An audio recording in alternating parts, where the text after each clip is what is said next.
Alright, how's it going, folks? This is my bar camera from the Wisconsin State Championships this past weekend. This is in Waterloo, Wisconsin at the Trek headquarters, hosted by Revolution Cycles. And this course was a lot of fun. A lot of people talked about how this is the most technical course of the series. Definitely, of the races I did, it was the most technical. And I'll highlight some of those portions. But yeah, we're just getting off to the start here. Pretty much at the back, that's pretty typical. It did start out with a little bit of a hill and then kind of a downhill, which was nice. See some tape going down. There was a few spots on the first lap at least where people got caught up in the tape or something happened. So I did try to take advantage, at least on the first lap, a couple spots like that where it turns into kind of a choke point, but where you can still kind of get through. This flyover also got pretty crammed up, and I was a little concerned about that during the pre-ride because I saw it was a pretty big field. So you can see here we got people having to get off, stop, slow down. I squeezed through on this one. Never had to fully stop or anything on those flyovers, but they were quite the anaerobic effort. And then over here is another spot where some tape went down. I didn't really notice, and I kind of ended up driving over the stake. Sorry to the organizers if I broke a stake.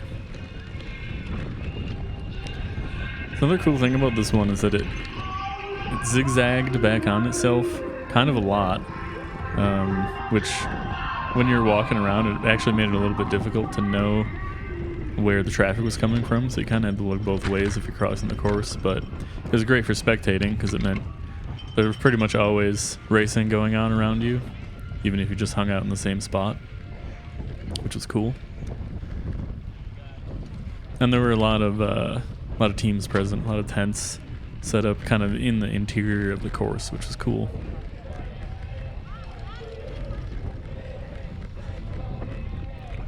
One thing I will mention, and we may see it on the heart rate here, I think I paced the effort pretty much the best out of all the races I've done.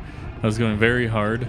I did get to a pretty high, I got to the low 180s as a max heart rate, and I think I averaged right around 173. Okay, so this part here is the start of where it gets a little technical and doesn't really look that hard, but part of what made it kind of difficult was this course, or at least this location, was used earlier in the year for the Trek CX Cup, which is where they have the UCI race, and it was completely rained out. It rained for like 3 days prior to racing, and it was raining during the first 2 days of racing, so it was just completely muddy. Check this out, by the way. This is kind of a steep, loose dirt uphill. It was a lot of fun. On the first lap, we kind of had to slow down, but later laps, we really got to crank it on there. But yeah, so the mud, during the CX Cup, it looked like it was just a horrific muddy mess. I didn't race there, fortunately. But there were still ruts in the dirt. So along this part, the previous part where we had the switchbacks, even though it was dry, there were these deep ruts going through that area that you kind of had to navigate around, or at least find one that went the right direction. This part was pretty difficult to me, so I don't know if the stronger guys ride up that over the log or not, but I definitely couldn't. And then when we got up to here, this is another sort of like gradual uphill remount that I'm not very good at. I did try to pay attention on my pre-ride. I did 2 laps on pre-ride. I tried to pay attention to sort of which side I should be on to have an easier remount. That one was definitely the far right side. So you can hear we're coming past. I think that's the Revolution Cycles tent, and then another team on the right-hand side. This is a fast left-hander here. Didn't really do that great on the first lap, but I nailed it on the second and third, I believe. Here's Galbrucka folks on the left. That's my team doing hand-ups. We had a bunch of snacks and cocktail weenies for some reason. I don't think anyone really took those.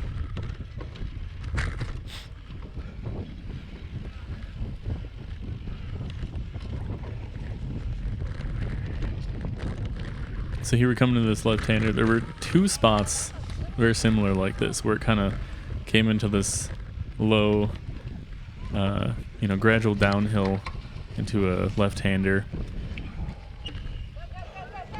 And I think if I were a little bit better at, you know, picking a good line, I could have done that a little faster.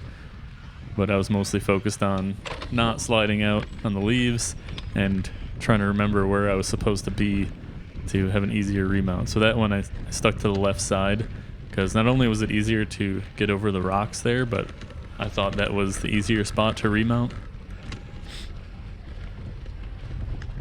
And then here we come under the second flyover.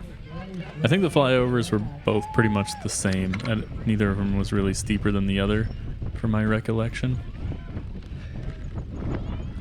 But one thing that we also discussed, so you have this kind of off-camber thing, then you come up into this uphill. Both flyovers, you didn't really have a good run-up to pick up a bunch of speed. The other one's a little bit better, but this one is like, you're going into an uphill and then you get a little bit of a second to pick up some speed, and then you're straight into the flyover. So I was grinding up both of them. And you can see at the bottom of that, there's a bunch of ruts still from the CX Cup. So there must have been some overlap of the courses, but folks were telling me that this was not the same course they had at the CX Cup. Here's that second left-hander.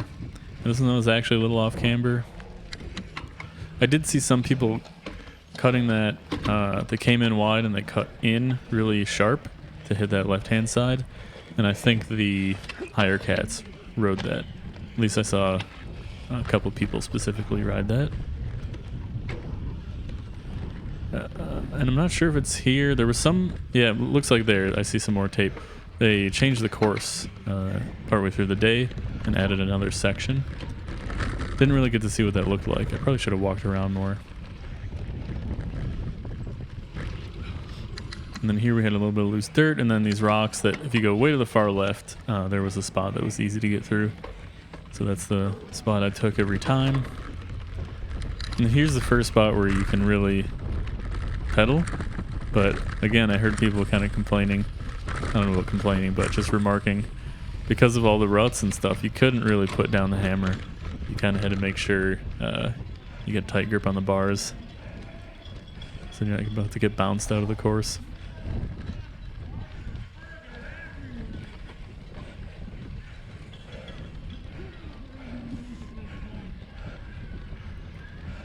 Am I at? I'm at 171.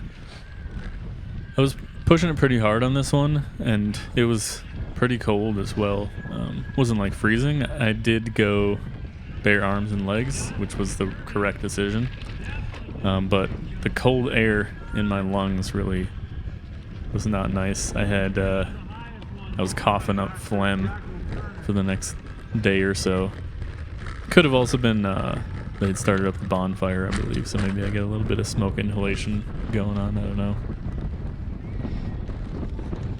And then we're back to the start. So we have this kind of paved section here, and it seems like in other races, people kind of like to crank it on the paved part.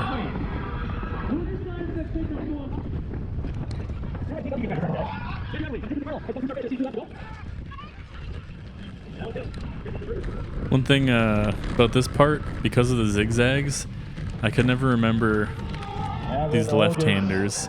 This one is the sharper one that you couldn't really carry as much speed in, and I kept forgetting whether that was the fast one or the slow one.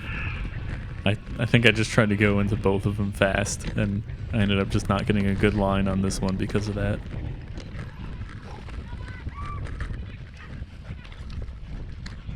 One thing to note, much like the guy ahead of me, I rode the flyovers out of the saddle every time. I didn't try to do it seated, but something tells me that wouldn't have gone so well. Maybe next time on a pre-ride I'll try that out.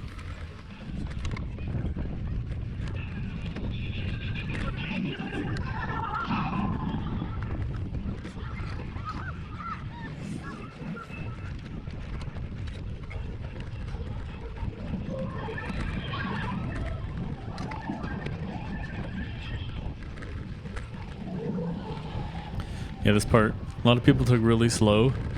I did feel a little frustrated about that, but also I don't think I could have gone much faster, so I just hung back, waited for folks. Did notice too on this part, some people like to take it really slow.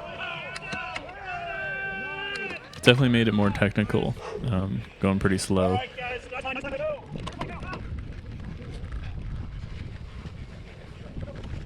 Yeah, so this guy on the right was really chill. He was taking the more technical parts a little easier.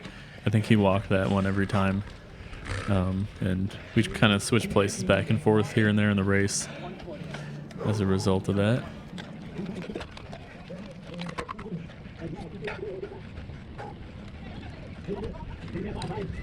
So we'll see if I did a little bit better on this one. All the way to the tape. Yeah, so I think at that point I had realized he could go pretty fast on that left-hander. Here's Jason taking a photo or video, something. It's fun hanging out at the tents. They brought 2 tents to this race, so a lot of hangout space.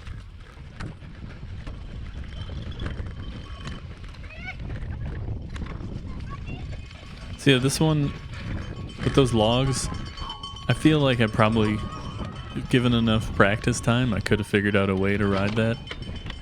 But I only did 2 laps on pre-ride, and I didn't really stop to try anything like that.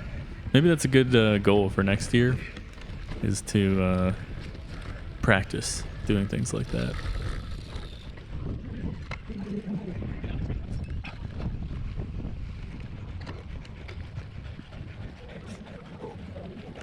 See John here taking a photo on the flyover. Maybe I'll stick the photo of that in here. It was a cool one.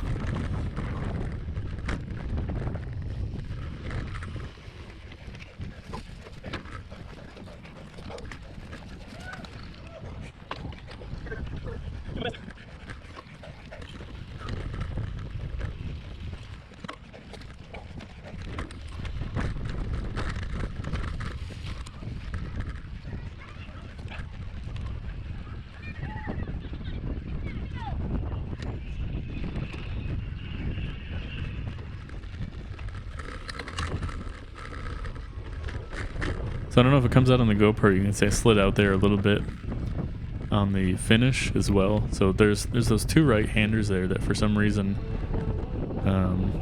I think I was probably running a relatively high pressure. I lost a little bit of traction on that. One thing I really screwed up on this race was not paying attention to the laps or the time. Because it's so zigzaggy and you can kind of see a lot of the course all the time, the laps don't feel very long. So when we were on the last lap, which this one is, I didn't know if they were going to go for 3 or 4.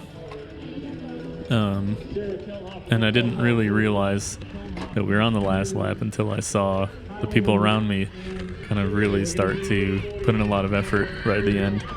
So if I had realized that was the end, maybe I would have done the same, but I didn't. No big deal.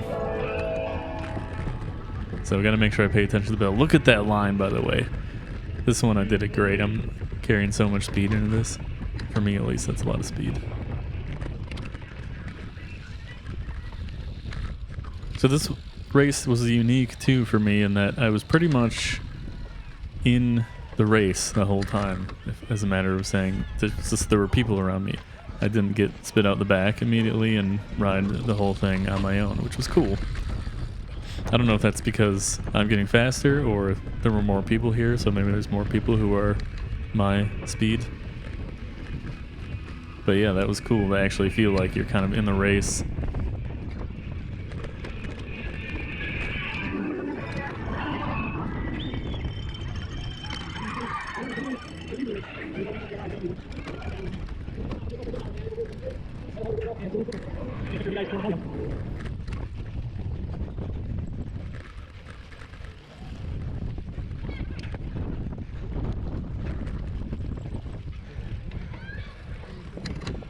Yeah, so here I got a little bit tripped up by the ruts, but we made it out without falling off. And again, this guy's going to go for the walking strategy. That was pretty steep downhill there, so I don't blame anybody for dismounting. But it obviously is way faster to ride it if you can. I assume riding up this is way faster too, maybe next year.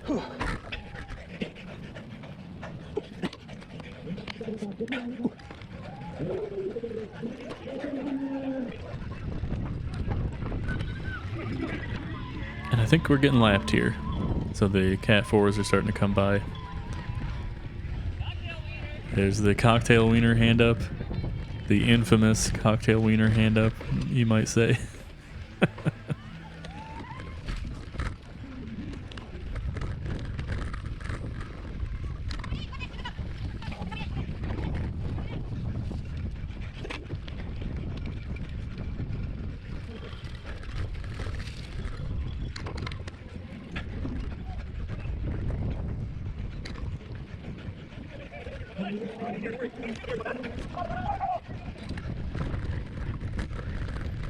And at this point I'm over 180 now again, so I'm pushing pretty hard on this lap.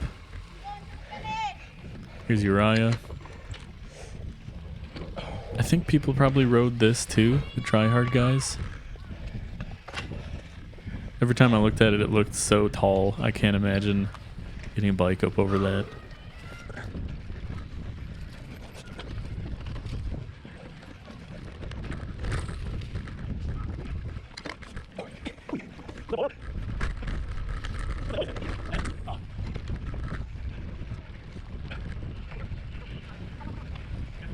Yeah, and this is where even the Cat 5s I recognized, I could see were really cranking. And I was like, oh, maybe this is the last lap. Maybe I should crank too. But I realized a little too late.